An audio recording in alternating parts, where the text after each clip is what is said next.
나쁜 일이 생겨도 꼭 나쁜 일만은 아니고 좋은 일이 생겨도 꼭 좋은 일만은 아니라는 뜻을 가진 말이죠. 길지 않은 인생이지만 살아보니 정말 이 말이 맞는다는 생각이 들어요. 그때 당시에는 정말 좋은 일이고 행복한 일이라 여겼는데 지나고 보니 꼭 그런 것만도 아닌 일이 있고 또 그 일이 생겼던 때에는 어떻게 이런 불행이 있나 눈앞이 캄캄했지만 막상 겪어보면 또 그렇게 큰 불행은 아닌 일이 진짜로 있더라고요. 저는 이 두 가지 경우의 일을 모두 직접 겪었어요. 정말 큰 행운이 찾아왔다가 그 행운이 결국 불행으로 바뀌었는데 하지만 그 불행이 어쩌면 제 인생을 구한 행운이 되었거든요. 저는 이렇게 어렵게 겨우 찾아온 이 행운을 다시는 불행으로 바꾸지 않고 잘 살아보려고 노력 중이에요. 저는 그저 평범하게 자랐어요. 그야말로 평범이라는 단어 그 자체라고나 할까요? 사실 살아보면 그 평범이라는 것이 어쩌면 가장 행복한 것이고 또 사실 그렇게 남들이 평범하다고 말하는 그 조건이 얼마나 가지기 힘든 것이라는 걸 알지만 어릴 때는 그런 걸 모르잖아요. 그래서 저는 평범한 제 자신에게 만족하지 못했던 것 같아요. 저는 외모도 평범하고 집안 환경도 평범했죠. 화목한 가정 환경, 자상한 부모님과 이쁜 여동생, 그리고 귀여운 남동생. 하지만 그때는 그게 행복한 줄도 모르고 제 자신과 집안 환경에 불만족하면서 살았죠. 그런 마음이 가장 폭발했던 것이 사춘기 때였어요. 외모가 예쁜 애들이 너무나 부러웠고 저도 그렇게 되고 싶었거든요. 사실 저희 엄마는 호호 할머니가 된 지금도 곱다는 생각이 들 정도의 미인이세요. 엄마를 닮아 제 여동생도 꽤 미인이고 남동생도 눈에 띌 정도의 미남이고요. 그에 비해 저의 외모는 상대적으로 평범했는데 아마 이것이 사춘기 때 콤플렉스가 되었다가 이후로도 내내 제 삶의 그림자가 되고 말았어요. 나는 못생겼다, 더 예뻐져야 한다, 뭐 이런 생각을 한 것이지요. 그래서 대학에 가서도 엄청 외모에 신경도 많이 썼어요. 화장에 목숨을 걸었죠. 하지만 그렇다고 저처럼 평범했던 애가 갑자기 미인이 되지는 않잖아요. 그래서 부끄럽지만 사실 어릴 때는 성형에 욕심을 부렸던 적도 있어요. 그게 들켜서 부모님이 극대노하신 적도 있고요. 뭐 하지는 못했어요. 성형 수술을 하면 집에서 내쫓아 버린다는 아버지의 불호령이 무섭기도 했고 또 막상 하려니 수술이 겁도 나더라고요. 그래서 결국 성형 수술은 못했지만 외모에 대한 콤플렉스인지 남자를 볼 때는 무조건 외모를 엄청 따졌죠. 지금 생각하면 웃음이 나는 일이기는 하지만 20대의 저는 남자를 볼 때 외모가 최우선이었어요. 그래서 아무리 성격이 좋든 집안이 부자든 뭐든 잘생기지 않으면 저는 쳐다도 안 봤죠. 이런 저를 두고 친구들은 반은 놀리기도 하고 반은 걱정을 하기도 했어요. 저와 대학 때부터 친하게 지냈던 남자 동창도 이렇게 충고를 했죠. 너 남자친구 알아보니 남자들 사이에서 평이 좀 별로던데. 난 말리고 싶다. 여자 관계도 복잡한 것 같아. 안 그래도 저번 주에 헤어졌어. 나 몰래 딴 여자 만나고 있더라고. 나쁜 놈. 그러니까 제발 남자 볼 때 외모 말고 성격도 좀 보고 그래. 너 그렇게 남자 외모만 따지다가 큰일 나는 수가 있어. 성격을 좀 봐. 차라리 능력을 보든지. 외모가 능력이지 뭐가 능력이야. 오히려 잘생긴 애들이 더 성격도 좋거든. 지금 생각하면 민망한 일이지만 부끄럽게도 저는 저런 소리를 하면서 남자 얼굴만 봤어요. 뭐 그중에는 좋은 사람도 있었지만 사실 곤란한 일을 당한 적이 솔직히 훨씬 많죠. 바람을 피우는 남자친구를 만나서 울고불고 한 적이 한두 번이 아니고 대학 졸업하고 만났던 남자에게는 돈을 빌려줬다가 못 받은 적도 있었어요. 명색이 제가 법조계 종사자였는데도 말이죠. 그러고도 남자 외모에 집착을 못 버린 거 보면 저도 참 징했다 싶어요. 저는 제가 평범하지 않고 남들과 달리 특별해지기를 바랬다고 말씀드렸잖아요. 그나마 평범한 제가 특별해질 수 있는 게 뭐겠어요. 바로 성적이었죠. 저는 이를 악물고 공부를 했어요. 그래서 학교 다닐 때는 늘 정요 1등만 했죠. 그리고 명문대 법대를 가서 거기서도 이 악물고 공부를 했고요. 제가 법 쪽의 종사자라고 했잖아요. 사실 저는 변호사 자격증을 가지고 있어요. 하지만 로펌에서 인턴 생활을 1년 하고 짧게 로펌에 근무했던 경력 외에는 변호사 활동을 하지는 않았죠. 로펌 계약직 근무를 마치고 대기업 법무팀에 입사를 하게 되었거든요. 대형 로펌에도 기회가 있기는 했지만 먼저 대기업 법무팀에서 일을 하다가 다시 로펌으로 이직을 하면 더 괜찮다는 말을 어디선가 듣고는 대기업에 지원을 했다가 덜컥 합격을 한 거였어요. 그리고는 미련 없이 회사로 갔죠. 당시 연봉이 조금 더 좋기도 했고 매일 야근에 무한 경쟁에 어마어마한 일에 시달리던 로펌 생활에 지쳐 있었거든요. 여기서 더 시간이 지나면 대기업 입사는 힘들 것 같기도 했고 무엇보다 정시 출근과 정시 퇴근이 너무 매력적이었어요. 마침 그 회사에서는 대학에서 같은 동아리 생활을 했던 후배가 한 명 있었어요. 정직원은 아니고 계약직 사원이었죠. 그 후배는 얼굴이 예뻐서 학교 다닐 때 동아리 여신이라 불리며 남자들에게 정말 인기가 많았어요. 성격도 뭐 시원시원하니 나쁘지 않았고요. 그래서 회사를 다니며 종종 같이 점심을 먹기도 하고 퇴근 후 만나 저녁을 먹기도 하면서 친하게 지냈죠. 그런데 하루는 그 후배가 웃으면서 그러더라고요. 참, 언니, 아직도 잘생긴 남자 좋아해요? 그럼, 그런데 친구가 이제 30인데 정신 차려야 하지 않겠냐고 하더라고. 주변에 잘생긴 사람도 없고. 없긴 왜 없어요. 우리 부서에 엄청 잘생긴 선배 있는데 언니 생각나더라고요. 여자친구 없다고 하던데 소개시켜 줄까요? 이 말을 듣자마자 또 잘생겼다는 말에 정신을 못 차린 저는 또 좋다고 했어요. 그리고 바로 며칠 뒤에 연락이 와서 약속을 잡았죠. 사실 후배 말을 들을 때까지만 해도 반신반의긴 했어요. 그런데 맙소사 후배가 소개해준 남자는 정말 대단한 미남이었어요. 제가 이제껏 만났던 남자들 중 최고였죠. 처음 만났던 커피숍에 있던 여자들이 다 쳐다보고 같이 길을 걸으면 모두 흘긋거릴 정도로 연예인은 저리 가라였을 정도였어요. 저는 뭐 당연히 한눈에 반해버렸어요. 보자마자 정신을 못 차렸으니까요. 정말 기적적인 것은 그 사람도 저에게 호감을 보였다는 거였어요. 저는 또다시 불타는 연애를 시작했죠. 그 꼴을 보던 친구들은 또 혀를 내둘렀고요. 그리고 남자 외모 좀 그만 따지라고 잔소리를 하던 남자 동창도 제가 또 남자친구에게 푹 빠져 허우적대고 있자 혀를 차며 그러더라고요. 이번에는 좀 진지하게 만나봐. 외모만 보고 그러지 말고. 아, 이번엔 진짜라니까. 그 사람도 나 정말 사랑해. 정말 사랑한다면 진지하게 미래를 이야기해봐. 남자가 여자 정말 사랑하면 자연스럽게 미래 생각도 하는 거야. 이제는 그런 거 생각하며 만나야지. 아직 만난 지 1년도 안 됐는데 뭘 벌써. 부담 주기 싫어. 그게 부담이야? 사랑하는 여자랑 미래를 이야기하는 게? 그게 부담스럽다고 하는 놈이면 빨리 정리해. 또 상처받고 울고불고 하지 말고. 너 그럴 나이 지났어. 듣고 보니 맞는 말이긴 했어요. 나이도 30이 훌쩍 넘었겠다. 연애를 시작하면 당연히 결혼이라는 미래를 생각할 나이였죠. 저는 사실 그 전까지는 남자친구가 저를 떠날까봐 전전긍긍해하고 불안에 떠는 연애를 주로 했거든요. 그리고 그 연애의 끝은 늘 좋지 않았고요. 이제는 그 친구 말대로 달라져야겠다 싶긴 하더라고요. 언제까지 상처받고 우는 연애만 할 수는 없잖아요. 그래서 하루날을 잡아 남자친구에게 물어봤죠. 우리 얼마 있으면 만난 지 1년이야. 알지? 그럼 1주년 기념으로 선물 뭐 해줄까?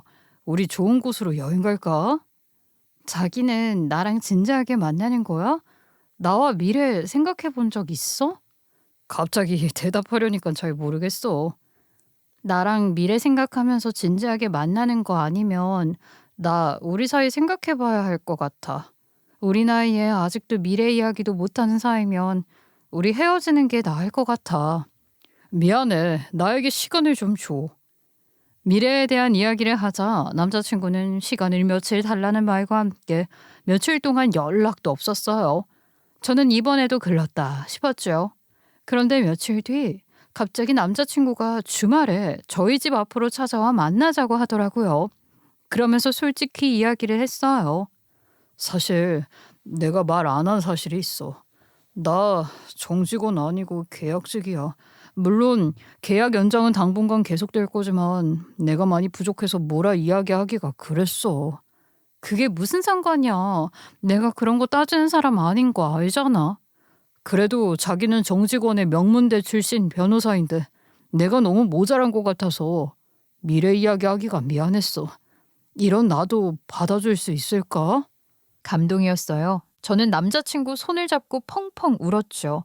사실 헤어진다는 각오를 하고 이별 통보를 하려고 왔구나 싶어서 절망적인 마음으로 나갔다가 들은 이야기라서 더 그랬던 것 같아요. 그날 남자친구는 이런 자기도 괜찮으면 결혼하고 싶다고 하더라고요. 저는 뭐 하늘에 대고 속으로 만세를 외쳤고요. 세상에 어떻게 이런 기쁜 일이, 어쩜 이런 멋있는 남자가 나와 결혼을 하자고 하다니. 온 세상에서 제가 가장 행복한 여자 같았으니까요. 사실 남자친구는 저에 비해 학벌도 떨어졌고 회사에서도 외진 부서의 파견 계약직이었어요. 집안 형편도 그냥 그랬죠. 하지만 그게 무슨 상관이었겠어요? 남자친구가 저를 사랑한다고 결혼하자고 하는 판국에 저는 바로 결혼 준비에 들어갔죠. 저는 남자친구를 바로 저희 집에 인사를 시켰고 저도 남자친구 집으로 인사를 갔어요. 저희 집에서는 제가 하도 좋다고 난리를 치니까 알았다 하면서도 좀 떨떠름해 했고 예비 시댁도 역시 특별히 다른 말씀은 안 하셨지만 얼떨떨해 하셨어요. 갑자기 아들이 결혼을 하겠다 해서 몹시 놀라셨다고 하시더군요. 다행히 예비 시부모님은 인품이 좋으셨어요. 그리고 무엇보다 온 가족이 외모가 대단했죠. 예비 시아버지도 왕년에 대단한 미남이었겠구나 싶었고 예비 시어머니 역시 미인이었고요. 남자친구에게는 남동생이 한 명 있었는데 그 남동생도 제 남자친구만큼이나 엄청난 미남이었죠. 양가 인사를 무난히 마치고 저희는 결혼 준비를 했어요. 남자친구 재정 상황은 처참했어요. 모은 돈이 없는 정도가 아니라 빚까지 있었으니까요. 예비 시댁도 비슷했어요. 남자친구의 식구들은 재정 개념이 단체로 없더라고요. 그래서 저는 남자친구의 돈 관리를 아예 제가 맡았어요. 그거 아니면 앞으로도 답이 안 나올 것 같더라고요. 결국은 제 이름으로 대출을 받고 저희 부모님이 돈을 더 보태주셔서 그걸로 집을 하나 얻었어요. 살림살이도 거의 제가 장만했고요. 그 사람은 계약직이어서 대출도 적게 나오는 데다 이미 빚도 있었잖아요. 그래서 그냥 모든 재산을 제 이름으로 제가 다 알아서 했죠. 거기에 불만은 없었어요. 이미 각오했던 일이기도 했고 사실 그때 저는 눈에 보이는 게 없는 상황이었거든요. 남자친구며 예비시댁 모두 저에게 미안해하고 고마워했죠. 그렇게 저희는 결혼을 했어요. 결혼식이 끝나고도 한동안 제 남편의 외모는 친구들 사이에서도 화제였으니까요. 결혼식 날 양복을 차려입은 예비 신랑은 정말 너무 멋있었어요. 제 결혼식에 온 친구들이 모두 입을 다물지 못했을 정도였으니까요. 그렇게 얼굴 따지더니 진짜 끝판왕이랑 결혼하네. 축하한다. 꼭 잘 살아. 그러게 말이야. 너 진짜 성공했어. 그렇게 잘생긴 남자 찾아서 걱정시키더니 너무 잘 어울린다. 축하해. 쏟아지는 축하에 저는 더욱 행복했죠. 하지만 딱 한 사람만은 반응이 좀 달랐어요. 바로 처음 저에게 예비 신랑을 소개해준 후배의 반응이었죠. 결혼식 날에는 정신이 없어서 그냥 지나갔는데 나중에 생각해보니 저희 결혼식 날에도 표정이 그리 좋지 못했어요. 나중에 친구들이 전해준 말은 더 웃겼어요. 걔가 니들 소개해줬다며? 그래서 우리 결혼할 때 옷값도 따로 챙겨주고 그랬어. 그러고 보니 그날 별로 얼굴 표정이 안 좋던데 무슨 일 있대? 최근에 남자친구랑 잘 안 되었다고 하더라고. 그리고 우리 보고도 너희 둘이 이렇게 결혼까지 할 줄 몰랐다고, 사귈지도 몰랐다고 계속 그러더라. 뭐? 자기가 소개해줘 놓고서 잘 될 줄 몰랐다니? 의사 남자친구 있었는데 헤어지고 너는 결혼 잘하니까 질투가 났나 보지. 그냥 무시해. 당시 그 후배가 자기는 의사 남자친구가 있다고 자랑하던 소리를 들었기 때문에 저는 남자친구랑 헤어지고 좀 우울한가 하고 말았어요. 그냥 질투가 났겠거니 했죠. 저희 결혼을 마냥 기뻐하지만 않았던 사람은 또 있었어요. 바로 저희 엄마였죠. 엄마는 제가 결혼 준비를 한답시고 혼자 대출을 받느니 많으니 돈을 빌리느니 마느니 하자 많이 속상해 하셨어요. 너 그냥 변호사 남편 만났으면 좀 좋아. 돈 걱정 안 하고 편히 살 텐데. 얼굴 뜯어먹고 살 거야, 이 미련퉁아.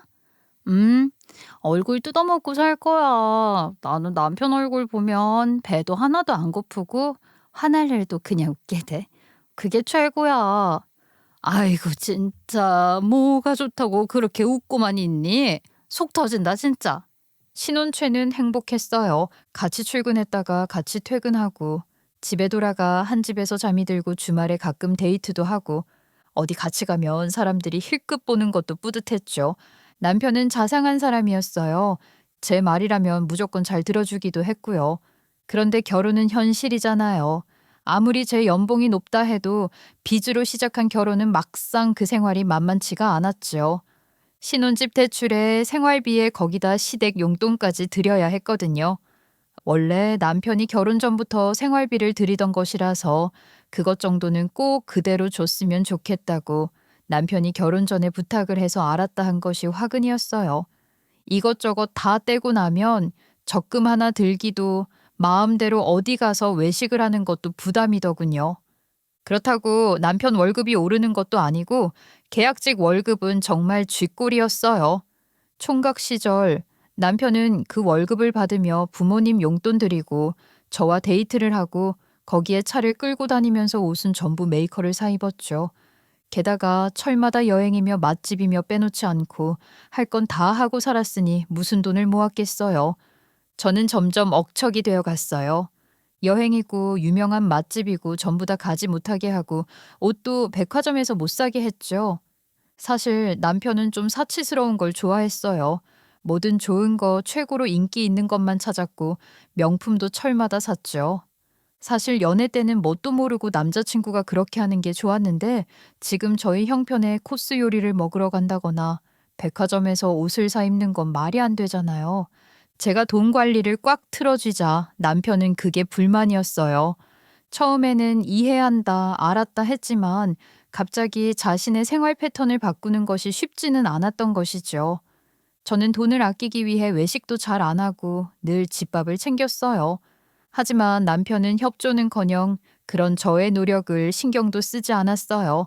저는 그 사람보다 퇴근이 늦는 날이 종종 있었는데 제가 늦으면 저녁을 좀 해놓기라도 하면 좋을 텐데 남편은 늘 배달 음식을 시켜 먹고 땡이었어요. 게다가 그 뒤처리를 제대로 하는 것도 아니었죠. 하루는 그걸로 결국 부부싸움이 났어요. 저는 저녁도 못 먹고 일을 하다 퇴근을 했는데 남편은 지가 시켜 먹은 배달 음식 그릇을 식탁 위에 널브러져 펼쳐놓고 소파에 앉아 TV만 보고 있었던 것이죠. 화가 치솟더라고요. 제발 배달 음식 먹으면 치우라고 했잖아. 이렇게 놓으면 냄새 난다고 내가 몇 번을 말해. 아, 치우려고 했어. 그냥 둬. 내가 이따 치울게. 당신은 내가 늦게 오면 먼저 저녁을 좀 차릴 생각은 안 들어? 왜 저녁은 매번 나만 해야 해? 나 요즘 바쁜데 이럴 때 집에서 저녁 좀 해놓으면 되는 거 아니야? 내가 저녁을 어떻게 해? 그리고 내가 혼자 저녁해서 밥 차리려고 결혼한 줄 알아? 그러면 나는? 우리 똑같이 일하잖아. 나라고 밥하려고 결혼한 거 아니야. 그만해. 너는 여자잖아. 나도 퇴근하면 아내가 저녁 해놓고 기다리고 있고 아침도 차려놓고 이럴 줄 알았어. 네가 언제 나 한 번이라도 아침 차려준 적 있어? 기가 찼어요. 똑같이 맞벌이를 하고 지금 돈도 제가 더 받는데 누구 보고 아침 저녁 타령을 하는 건지. 너무 화가 나서 싸우다 저희는 둘 다 선을 넘고 말았죠. 아침? 저녁? 그런 거는 전업주부나 하는 거야. 그런 거 원하면 자기가 연봉을 더 받아. 그리고 나 집에 들어앉히고 이야기해? 지금 우리 형편에 밥 이런 거 따질 때야? 뭐? 너 지금 나 무시하는 거야? 나 계약직이고 너 정직원의 연봉 많다고 나 무시하는 거냐고? 어떻게 사람 자존심을 이렇게 뭉개? 자존심? 그 자존심이 고작 밥 안 차려준다고 무너지니? 돈 없어서 내 돈으로 대출받아 집 얻을 때는 무너지지도 않던 자존심이? 너? 지금 말 다 했어? 그날 저희는 정말 대판 싸웠죠. 얼굴이 벌개져서 저에게 되지도 않는 말로 화를 내는데 진짜 이 사람이 내가 알던 그 사람이 맞나 싶을 정도였어요. 하지만 저도 지지 않았어요. 아니, 지금 누가 누구를 무시했다는 건지 어처구니가 없더라고요. 모은 돈 하나 없어서 제 돈으로 직구하고 제 돈으로 혼수할 때는 안 상하던 자존심이 사실을 이야기하면 상하는 건가요? 그렇게 지 편할 대로 저는 늘 돈도 벌고 살림도 하면서 남편을 항상 왕자처럼 떠받들어 줘야 하는 시녀가 되어야 하는 건 아니잖아요. 콩깍지는 결혼한 지 1년도 채 안 되어서 벗겨졌던 것 같아요. 제가 변호사 일을 하다 보니 논리적이고 냉철할 때는 엄청 논리적인 사람이거든요. 그래서인지 그 인간이 마구잡이로 논리도 없고 근거도 없이 우겨대는 주장을 하는 꼴이 점점 한심해 보이기 시작한 것이죠. 물론 매일 나빴던 것만은 아니에요. 물론 좋을 때도 있었죠. 하지만 저희 사이에는 점점 약간의 균열이 생기고 종종 저런 문제로 싸우기도 했어요. 하지만 그렇다고 저는 절대 결혼을 후회했던 것은 아니에요. 그런 적은 한 번도 없었어요. 그때까지만 해도 말이죠. 저는 물론 남편이 잘생겨서 좋아했던 것도 있지만 늘 자상하고 잘 웃고 긍정적인 사람이라서 좋아했거든요. 물론 저를 사랑한다는 확신도 있었고요. 시댁은 저에게 잘해주셨어요. 주말에 가끔 가면 밥도 차려주셨고 저에게 다른 일도 절대 시키지 않으셨어요. 일하느라 힘들 거라면서 쉬라고 해주시고 반찬도 해서 싸주셨어요. 너 일하느라 힘들 텐데 반찬 가져가. 이거 있으면 밥만 해서 저녁 먹으면 되잖아. 다 떨어지면 언제든 전화해라. 내가 또 해놓을게. 어머니 너무 감사해요. 저번에도 너무 잘 먹었는데 자꾸 이렇게 받아서 죄송해서 어떡해요? 죄송하긴 할 일도 없는데 우리 며느리 이거라도 해줘야지. 이걸로 꼭 저녁 잘 챙겨 먹어. 저녁밥은 네 남편 하라고 시켜. 어째 저번보다 더 살이 빠졌어. 하지만 그거 가지고도 남편은 점점 투덜대기 시작하더라고요. 왜 꼭 나보고 밥을 하래? 엄마도 내가 능력 없다고 무시하는 거야? 진짜 어떻게 아들에게 그럴 수 있어? 그래, 무시하는 거다. 너보다 네 마누라가 더 일도 많고 바쁜데 덜 바쁜 사람이 하는 거지. 그니까 밥 하나 하는 게 불만이니? 시어머니가 며느리를 잘 챙기면 좋아하지는 못할 망정 자기 엄마에게 저딴 소리를 하는데 기가 차더라고요. 하루는 시어머니에게 말대꾸를 하는 남편을 향해 보다 못해 남편 동생마저 한 소리를 했어요. 남들은 능력 있는 여자랑 살면 부러워할 텐데 형은 형수에게 고마워하지는 못할 망정 왜 그래? 엄마가 챙겨주신다잖아. 그거 가지고 왜 엄마에게 짜증이야? 이제 아주 동생까지 나를 무시하는 거야? 내 진짜 치사하다 치사해. 돈이면 다야. 뭐 대충 저는 그렇게 살았어요. 안 좋을 때도 있었고 좋을 때도 있었죠. 시간이 지날수록 남편의 본 모습에 대해 점점 알게 되더라고요. 겉모습은 천사였지만 속마음은 그렇게 천사도 아니었고 옹졸하고 콤플렉스도 있는 사람이라는 걸 말이죠. 그러다가 제가 첫 아이를 가지게 되었어요. 사실 그때가 저희 부부 사이가 그지 좋지는 않을 때였는데 그래도 제가 임신을 하게 된 걸 알고 남편도 조금은 바뀌었죠. 그렇게 툭탁거리다가도 애를 낳고 또 애를 보며 웃고 하다 보니 또 사라지더라고요. 저는 이런 게 부부인가 보다 생각했어요. 뭐 매일매일 남편이 좋아서 사랑에 넘쳐서 사는 사람은 없잖아요. 이런저런 단점이 있었지만 그래도 장점도 있었고 무엇보다 내 아이의 아빠니까요. 그렇게 저는 적응을 해가며 열심히 살았죠. 저는 첫 아이를 낳고 육아휴직을 마친 뒤 다시 회사로 복직을 했어요. 사실 돈 때문에 로펌으로 옮길까 고민도 했는데 아무래도 아이 키우면서는 대기업에 있는 것이 여러 휴직 제도를 이용할 수 있어서 당분간은 그냥 회사에 있기로 결정을 한 것이었어요. 로펌은 변호사들끼리 무한 경쟁이라 일에 파묻혀 살아야 했는데 아직 어린아이가 있는 저에게는 부담이었어요. 앞서 말했던 제 친한 남자 동창도 당시에 결혼을 해서 로펌에 있었는데 제게 이직을 권했다가 실망을 하고 그랬죠. 첫 아이가 태어나서 휴직을 하고 아이를 키우려니 보통 힘든 게 아니더라고요. 아들이라 더 힘들었던 것도 있고요. 그런데 아들이 보면 볼수록 저를 많이 닮았어요. 남편은 늘 아들을 보면서 아쉬워했죠. 아빠를 닮아야 더 잘생겼을 텐데 넌 왜 엄마를 이렇게 닮았니? 저는 그게 좀 그랬어요. 솔직히 냉정하게 사실로 따지면 맞는 말이긴 해요. 아빠를 닮으면 더 잘생겼겠죠. 하지만 그게 자기 자식에게 할 이야기는 아니잖아요. 애를 낳고 보니 이쁘게 생긴 애나 평범한 애나 다 귀하고 귀엽고 예쁘기만 하던데 저희 시댁과 친정은 다 애를이 이뻐서 어쩔 줄 몰라 하셨어요. 오히려 시어머니는 이러셨죠. 아이고, 이쁜 내 새끼. 어쩜 이렇게 잘생겼을까? 애 아빠는 자기를 닮았어야 더 잘생겼을 거라면서 매일 뭐라고 해요. 무슨 소리야? 네가 어디가 어때서? 그리고 나는 너 닮아서 오히려 더 좋다. 애 아빠 안 닮고 똑똑한 네 엄마 닮았으니 얼마나 좋으니? 머리도 닮았을 거야. 그치? 아이를 낳고 휴직을 한 사이 남편은 일에 매달리더라고요. 이번에 정규직으로 전환될 마지막 기회가 생겼다나요. 자기가 회사 일에 더 집중을 해야 처자식 먹여 살리지 않겠냐며 의지를 불태우더라고요. 그 전에 남편을 소개해줬던 후배가 계약 종료로 회사를 그만둔 터라 남편도 긴장을 한 것 같았어요. 그래서 저는 그러려니 했어요. 그런데 아무리 봐도 좀 이상하더라고요. 아무리 일을 열심히 한다고 해도 너무 자주 퇴근이 늦어졌거든요. 처음에는 저도 애 키우느라 정신이 없고 그래서 몰랐는데 제가 복직을 한 이후에도 이 사람은 정규직 전환이 어쩌고 하면서 육아고 뭐고 아예 신경을 안 쓰고 매일 야근에 한 달에 한 번씩 지방 출장에 일에 매달려 살았어요. 아이는 저희 친정 엄마와 시어머니가 번갈아 가며 키워주셨죠. 저는 그렇게 아이를 키우며 맞벌이를 하는 생활에 적응해 나갔어요. 그런데 어느 날 저는 회사가 남편이 근무하는 부서를 다른 회사로 분사를 할 계획을 세우는 중이라는 사실을 알게 되었어요. 그에 따른 법적 준비를 당연히 저희 법무팀이 맡게 되었고요. 저는 분사를 하면서 기존 계약직 직원들을 정직원으로 전환하는 계획이 있나 살폈죠.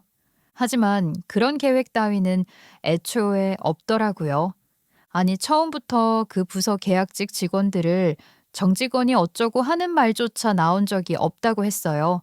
당연히 분사되면 직원들은 계약 종료가 되는 것이라고 했죠. 기분이 쎄하더라고요. 그래서 남편이 그간 갔던 출장이니 회의니 뭐니 했던 기록을 뒤졌어요. 하지만 남편의 부서에 그런 출장 따위는 없었어요. 저는 뭔가 이상하다는 느낌이 들어 바로 남편에게 사람을 붙였죠. 제 생각은 맞았어요. 이 인간은 불륜을 저지르고 있는 중이었죠. 이미 2년 넘게 딴짓을 하고 있었다는 걸 확인하는 데는 일주일도 걸리지 않더군요. 불륜 상대가 제일 기가 찼어요. 저를 남편과 소개시켜준 후배 있잖아요. 바로 그 후배가 제 남편의 상간녀더군요. 저는 눈앞이 캄캄해진다는 걸 그때 처음 알았어요. 저는 변호사이기도 하잖아요. 제 친구들 중에는 이혼 변호사들도 많고요. 이혼에 관련된 이야기를 들을 때마다 왜 사람들은 남편이 바람을 피워도 그걸 바로 이혼을 안 하고 망설이나 한심하다 그런 생각을 했는데 막상 그게 제 일이 되니 공감이 가더라고요. 정말 그때 저는 심적으로 힘들었어요. 그러다 그때 간만에 저와 친했던 남자 동창 소식을 듣게 되었어요. 알고 보니 결혼하고 고작 6개월 만에 이혼을 했다고 하더라고요. 기분이 참 착잡했어요. 그래서 오랜만에 전화로 안부를 물었죠. 왜 그런 큰일이 있었는데 연락도 없었어? 좋은 일도 아니잖아. 서로 성격이 안 맞았고 그 여자가 오래 사귄 남자가 있더라고. 그걸 정리를 안 하고 결혼을 했었더라고. 마음고생이 심했겠다. 근데 나도 너에게 상담할 일이 생겼어. 나 좀 도와줘. 당시 친구는 이혼 사건도 여러 번 해본 상황이었거든요. 그래서 제 상황을 솔직하게 털어놓았죠. 저는 친구의 조언을 받아 다른 티를 내지 않고 남편 핸드폰과 컴퓨터, 예전에 쓰던 노트북까지 전부 하드를 복사해서 분석했어요. 결과는 소름이 끼쳤죠. 그 후배, 그러니까 상간녀와 남편은 이미 오래 전부터 사귀던 사이였더라고요. 그러니까 저희가 연애를 할 때부터 말이죠. 하지만 당시 상간녀에게는 남자친구가 있었잖아요. 그것도 의사 남자친구가. 말하자면 그 상간녀는 양다리를 걸쳤던 모양이었어요. 그러다 이 또라이 같은 년이 의사 남자친구와 잘 되니까 제 남편을 무슨 떨이처럼 저에게 넘겼던 것이죠. 그런데 본인은 의사 남자친구와 깨지고 막상 저는 남편과 잘 되어 결혼까지 하게 되니 이게 다시 나서서 남편에게 접근을 했더라고요. 뭐 후회한다나 아직 잊지 못했다나 저도 모르는 새들은 아주 눈물겨운 절절한 사랑을 했더군요. 시간 순으로 정리를 하니 각이 나왔어요. 남편이 저와 결혼 준비를 하기 시작할 때부터 이 미친년이 들이대기 시작했다가 저희의 사이가 조금씩 멀어질수록 둘의 사이가 가까워진 거였어요. 그리고 제가 큰아이를 낳을 때 급진전해서 아주 난리 부르스가 났고요. 저는 차분히 증거를 다 모았어요. 그리고 모든 준비를 끝낸 날 퇴근을 하고 돌아온 남편 면전에 그걸 뿌렸죠. 남편은 얼떨떨해 하더군요. 저는 꺼지라고 했어요. 여기 이혼 서류에 서명하고 가서 네 불멸의 사랑에 어쩌고 그년이랑 잘해봐. 당장 이 집에서 나가. 너에겐 미안하다. 그게 끝이었어요. 남편은 뭐 딱히 다른 말도 하지 않았어요. 이런 말을 기다리기라도 했다는 듯이 어쩌면 이러려고 미리 생각이라도 했다는 듯 아주 차분하게 짐을 싸서는 한치의 망설임도 없이 집을 나갔죠. 이혼 서류에 사인도 다 하고 말이죠. 그 어떤 망설임도 그에게는 찾아볼 수 없었어요. 일이 이렇게 되자 시댁은 난리가 났어요. 제가 분을 사귀고 있는데 바로 그 다음 날 시부모님이 남편을 끌고 와서 제 앞에서 무릎을 꿇고 싹싹 비셨어요. 내가 정말 미안하구나. 다 자식 잘못 키운 내 죄다. 그러니 제발 한 번만, 딱 한 번만 어떻게 안 되겠니? 다시는 이런 일 없게 할 테니 제발 한 번만 부탁한다. 애를 봐서라도. 그래, 우리가 이럴 염치가 없는 건 알지만 제발 부탁한다. 아이가 불쌍하지 않니? 한 번만 더 이런 일이 있으면 그때는 우리가 이 녀석을 가만두지 않으마. 응? 시부모님까지 찾아와 사정을 하는데 평소 저에게 너무 잘해주셨던 분들이라 매몰차게 하기도 힘들고 너무나 곤란하더라고요. 거기에 남편 놈도 눈물을 흘리면서 빌었어요. 그게 사과로 받아들여지기보다는 뭐랄까 좀 낯설고 진심이 하나도 안 느껴졌지만요. 내가 미쳤었나 봐. 그냥 늘 당신에게 부족하고 매일 무시를 당하는 것 같아서. 그래서 그 애를 만난 것 같아. 괜히 걔를 만나면 나를 잘난 사람 취급해주니까. 그까지 내 탓이니? 내가 당신 무시해서 그래서 바람 피웠다는 거야? 아니야, 내가 못나서 그래. 내가 자격지심이 그랬다는 거 나도 알아. 후회하고 있어. 사실 정리하려고 했어. 진짜야. 정말 미안해. 세 명이 찾아와서 매달리는데 머리가 아프더라고요. 일단 알았다고 생각을 해보겠다고 저는 시부모님을 집으로 돌아가시게 했지요.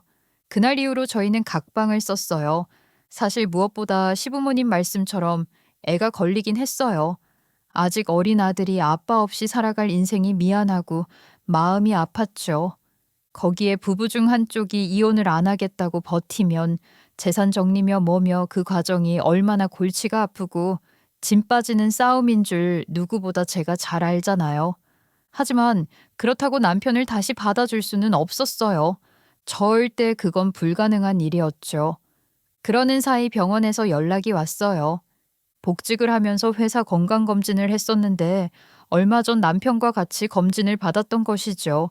그런데 뜻밖의 말을 하더라고요. 정밀 검사를 해야 한다며 남편과 같이 오라고 했거든요. 일단 저는 남편과 같이 갔어요. 그리고 그곳에서 당장 큰 병원 가서 다시 검사를 하라는 말을 듣고 의사인 사촌 언니에게 연락을 했어요. 이야기를 들은 언니는 당장 오라고 하더라고요. 사촌 언니의 병원에서 저와 남편은 같이 정밀 검사를 받았죠. 제 진료 의뢰서를 본 사촌 언니의 얼굴은 어두웠어요. 암이 의심되었거든요. 결과를 기다리는 2주의 시간은 지옥이었어요. 그런데 참 이상한 게 그렇게 믿고 싫던 남편이었는데 옆에서 제가 힘들 때 기다려주고 버텨주니 또 그런대로 의지가 되기는 하더라고요. 그렇게 저는 제 결과를 들으러 갔죠. 유방암이야. 빨리 수술해야 해. 그래도 초기에 발견되어서 너는 운이 좋은 거야. 최대한 빨리 입원해. 알았어, 언니. 고마워. 그간 마음을 다잡아서 그런지 막상 결과를 듣고 보니 생각보다 담담하더라고요. 저는 바로 수술 준비에 들어갔어요. 회사에도 빨리 알려야 했죠. 그리고 남편에게 제 암 소식을 알렸어요. 그러자 남편은 한숨을 쉬더라고요. 그럼 일단 이혼은 어쩔 거야? 수술 뒤로 할 거야? 뭐 예상은 했어요. 가간 위로가 좀 되었다 싶었는데 또 이렇게 나오는 게 속 좁은 남편의 성격이었으니까요. 저는 일단 생각 좀 해보자 했어요. 생각할 것이 너무 많아 솔직히 버거웠거든요. 그렇게 회사 일부터 정리하려고 하는데 누가 찾아왔다고 했어요. 누구지 하고 나갔다가 저는 기함을 하고 말았죠. 바로 그년이었어요. 그 상간녀가 제 직장까지 찾아온 것이죠. 언니, 아직도 도장 안 찍었어요? 죽기 전에 험한 꼴은 안 보는 게 서로 좋잖아요. 고작 그 이야기 하려고 여기까지 왔어? 오빠 말로는 뭐 죽지는 않아도 여자 구실 못한다면서요. 오만정 다 떨어졌대요. 그러니 빨리 정리해요. 언니가 끌고 있어서 제가 온 거예요. 뻔뻔하게 입을 나불대고 있는 상간녀를 보니 헛웃음이 나왔어요. 남편은 관계를 정리했다더니 또 그새 만나고 있었던 모양이었죠. 처음 조롱 섞인 말투에 순간 눈앞이 캄캄해졌지만 저도 가만히 있지는 않았어요. 더러운 년아, 내 몸속에 있는 암보다 네 년이 더 더러워. 뭐? 암 걸린 주제에 지 남편 붙잡고 있는 년이 누구 보고 더럽대. 남자 얼굴이나 밝히고 사족도 못 쓰던 년 같은 주제. 도장이나 빨리 찍어. 저는 그 말에 웃으며 대답했어요. 그래? 참 고맙다. 쓰레기 같은 놈 데리고 가서. 사실 이미 이혼 서류는 완성이 된 상태였잖아요. 남편이 아주 한치의 망설임도 없이 야무지게 다 작성해 놓은 서류가 있었으니까요. 그런데 시부모님이 다 하도 눈물로 호소를 해서 일단 보류를 했던 것이었지요. 거기다 제가 몸이 이 상태이니 일단 병원에 입원을 해서 치료를 받고 처리를 할까 싶었거든요. 뭐 그런데 둘이 아주 눈물겨운 사랑을 해야 하는데 저 때문에 방해가 된다는 게 어쩌겠어요. 둘이 마음껏 사랑할 수 있게 해줘야지. 저는 바로 제 남자 동창에게 전화를 해서 불렀어요. 그 애가 호출하면 바로 올 수 있는 가장 빠른 변호사였거든요. 남편 새끼에게도 전화를 해서 빨리 튀어오라고 했어요. 너 아주 대단한 사람 아니? 너 사랑해서 죽고 못 산다는 년이 회사까지 찾아와서 이혼 서류 도장 찍으라고 협박하더라. 그러니까 빨리 도장 찍어. 뭐라고? 누가 찾아와? 누구긴 누구야. 네 더러운 상간녀지. 합의 이혼으로 빨리 가자. 재산분할 이런 거 없어. 그냥 빈몸으로 나가. 양육권, 친권 당연히 내 거야. 여기 합의하면 바로 처리될 거야. 어차피 집이고 뭐고 전부 다 제 명이잖아요. 남편 놈은 제가 제시한 조건에 입만 한번 비죽이더니 알았다고 바로 합의를 하더군요. 뭐 어차피 맨몸으로 왔으니 맨몸으로 가야 하는 거 아니겠어요? 저는 그렇게 이혼을 아주 신속하게 처리했어요. 물론 남자 동창을 최대한 일을 빨리 처리하라고 들들 볶아서 한 것이기는 하지만요. 그렇게 이혼을 마무리한 다음 날 저의 마지막 출근 날이었지요.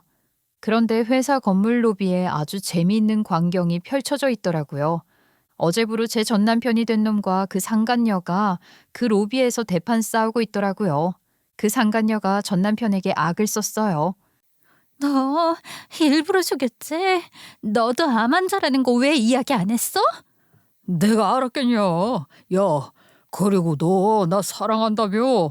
암이면 뭐 그게 뭐라고 여기까지 찾아와서 이 난리야. 내가 암이면 나랑 헤어질 거야? 이제 끝이냐고. 당연하지 이 자식아. 내가 지금 네 병수발 들게 생겼니? 너 회사도 곧 잘린다며. 젠장. 너 그 상태인 줄 알았으면 내가 니까짓 다시 만났을 것 같아. 상간녀는 아주 독이 끝까지 차 있었어요. 상간녀가 끝이라고 매몰차게 돌아서자 재미있는 광경이 펼쳐졌어요. 갑자기 전 남편이 상간녀를 붙잡더니 아주 찰지게 짝 하고 뺨을 갈기더라고요. 순식간에 상간녀의 뺨이 벌겋게 퉁퉁 부어올랐어요. 내가 지금 어쩌고 왔는데 집이고 자식이고 전부 다 버리고 왔는데 뭐가 어쩌고 어째? 네가 빨리 이혼하라며 같이 살자고 나를 들들 볶았잖아. 웃기고 있네. 그게 내 잘못이니? 애도 있는 주제에 딴 년이랑 놀 생각이나 처했던 게 누군데?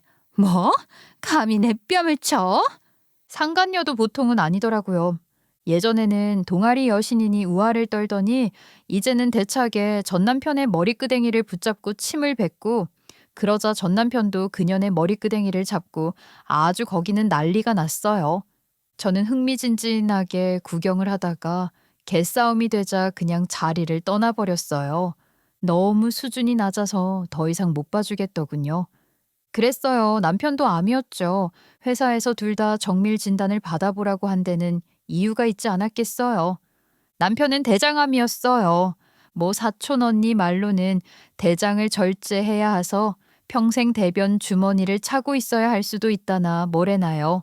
저는 남편의 암 진단 소식을 미리 알고 있었어요. 남편을 집에서 내쫓았을 때 연락이 왔던 것이죠. 언니, 일단 알았으니 내가 직접 이야기를 할게. 네 남편도 빨리 수술 받아야 해. 원래 본인에게 알려야 하는데 하도 연락이 안 돼서 급한 마음에 너에게 이야기를 한 거야. 내일 우리가 다시 연락할 거야. 언니, 나 사실 이혼 생각 중이야. 그러니까 딱 보름만 있다가 연락을 하면 안 될까? 제발 부탁이야. 이혼이라니? 너희 잘 사는 거 아니었어? 둘이 같이 왔었잖아. 그 사람이 바람 피웠어. 그러니까 부탁 좀 할게. 딱 보름만 있다가 연락해. 세상에. 알았어. 딱 보름이야. 그 이상은 안 돼. 알았지? 이미 이혼 생각을 하고 있던 제가 서류 정리를 먼저 하기 위해 딱 보름만 시간을 벌어놓았던 것이죠. 저는 그날 회사 정리를 잘하고 나왔어요. 그래도 그간 회사 생활을 열심히 했는지 사람들이 모두들 저에게 괜찮아질 것이라고 응원을 해주고 격려를 해주시더라고요. 눈물까지 보이는 친한 직원들도 있었어요. 팀장님과 이사님들은 병원비에 보태라고 금일봉도 챙겨주셨고요. 그렇게 인사를 하고 회사를 나오는 길에 보니 그 사이 회사 로비에는 경찰이 출동해서 어쩌고 하고 있던데 참 둘 다 딱하다 싶었죠. 그리고 전 곧 병원에 입원을 했어요. 입원을 하면서 저는 제 친구 변호사에게 뒤씨를 부탁했죠. 그 친구는 당연히 걱정 말라고 했고요. 뒤실이야 뭐 당연히 고소 아니겠어요. 제가 그 상간녀를 어떻게 가만히 곱게 둘 수가 있어요. 재미있는 일은 이제부터 시작이죠. 저는 상간녀에게는 상간녀 위자료 소송과 민사를 걸었고 남편에게도 손해배상 소송과 위자료 민사를 싹 걸었어요. 소송 등기가 날아가자 전시댁은 뒤집어졌다 들었어요. 당연히 저에게도 연락을 했겠지만 저는 그때 핸드폰 번호도 바꿔버렸거든요. 그래서 저에게 연락을 못했을 거였죠. 결국 전시 부모님이 저희 친정까지 찾아가셨던 모양이더라고요. 여기는 무슨 일이세요? 다신 볼 일 없을 텐데요. 아니, 이런 게 집으로 와서요. 이게 무슨 일인가 좀 물어보고 싶어서 왔어요, 사부인. 애는 집에 없나요? 사부인이라뇨? 애들 이혼했으니 그런 말은 하지 마시죠. 그리고 우리 딸 지금 수술 받고 쉬고 있으니 연락하지 마세요. 이야기 못 들으셨어요? 수술이라니요? 어디가 아파요? 암이에요. 대기 아들이 안 걸린 우리 딸에게 이혼하자고 지 상간녀까지 회사로 보내서 난리를 쳤답디다. 그 상간녀랑 결혼 전부터 사귀었다는데 그건 아세요? 친정엄마의 매몰찬 말에 전시어머니는 입만 벌린 채 아무 대꾸도 못하고 돌아가셨다고 하더라고요. 나중에는 아이가 보고 싶다고 한 번 연락이 오기는 했지만 친정엄마가 우리 딸 퇴원하면 그때 상의해서 알려줄 테니 그때까지 가만히 기다리라고 하셨대요. 뭐 그 이후로 제 몸은 괜찮냐, 애가 좋아하던 반찬을 좀 해놨다 연락이 오기는 했지만 친정엄마가 그깟 반찬 필요 없으니 다 잘랐고요. 전시어머니 생각하면 약간 마음이 안 좋기는 하지만 뭐 어쩌겠어요. 이제는 그저 제 아이의 할머니로 있을 뿐이잖아요. 그나마 다행인 건 전 시어머니가 저에 대해 나쁜 마음은 아니시니 제 아이에게도 좋은 할머니가 되어 주시겠거니 한 것뿐이에요. 전 남편의 상간녀는 다른 회사에서 계약직으로 일을 하고 있었던 모양이었어요. 저는 상간녀 민사소송 등기를 그 상간녀의 집과 회사로 보내고 월급도 차압을 걸었죠. 뭐 당연히 등기가 날아오고 월급 차압이 걸리니 상간녀는 바로 회사에서 계약 해지가 되었다고 하더라고요. 집에서도 알게 되어서 뭐 난리가 났고요. 거기에 웃긴 게 뭔지 아세요?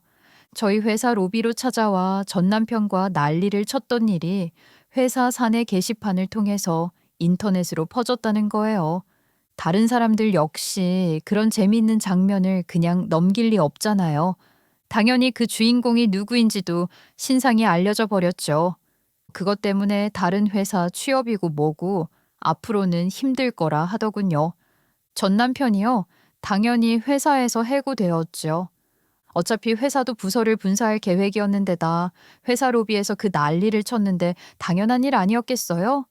퇴직금이며 임금이며 전부 다 제가 압류했어요. 어차피 그거 압류해도 제가 앞으로 받을 돈이 더 많기는 했지만 말이죠.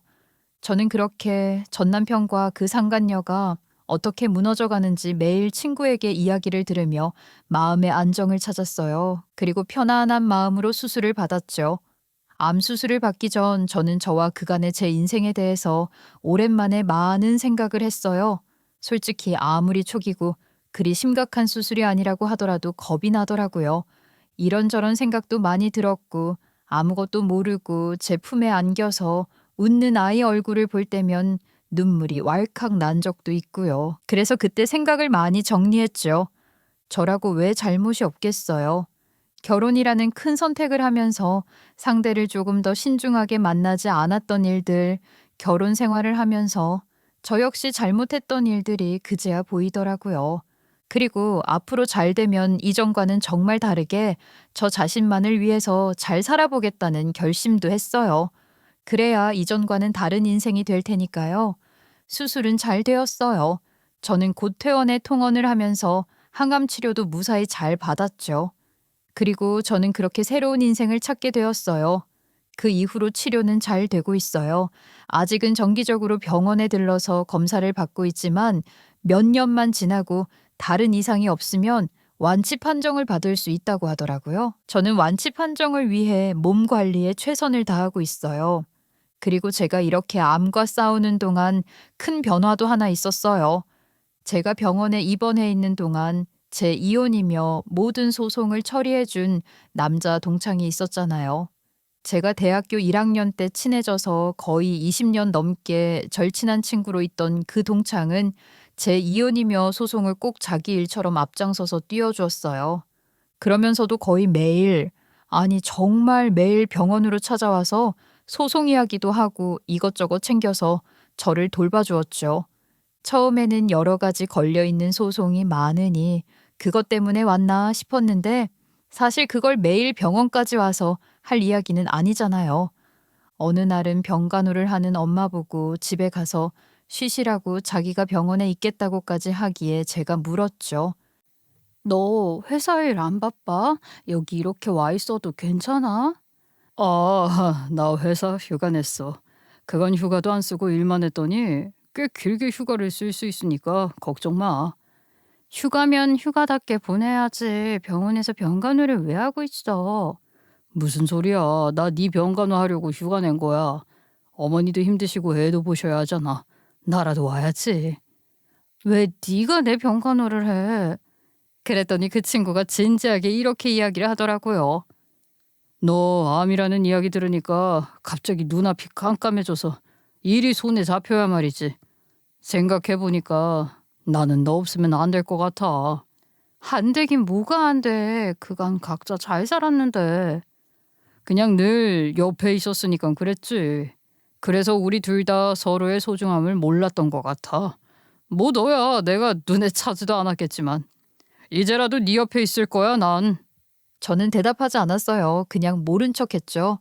사실 학교 다닐 때부터 제가 그 친구의 마음을 전혀 몰랐다면 그건 거짓말일 거예요.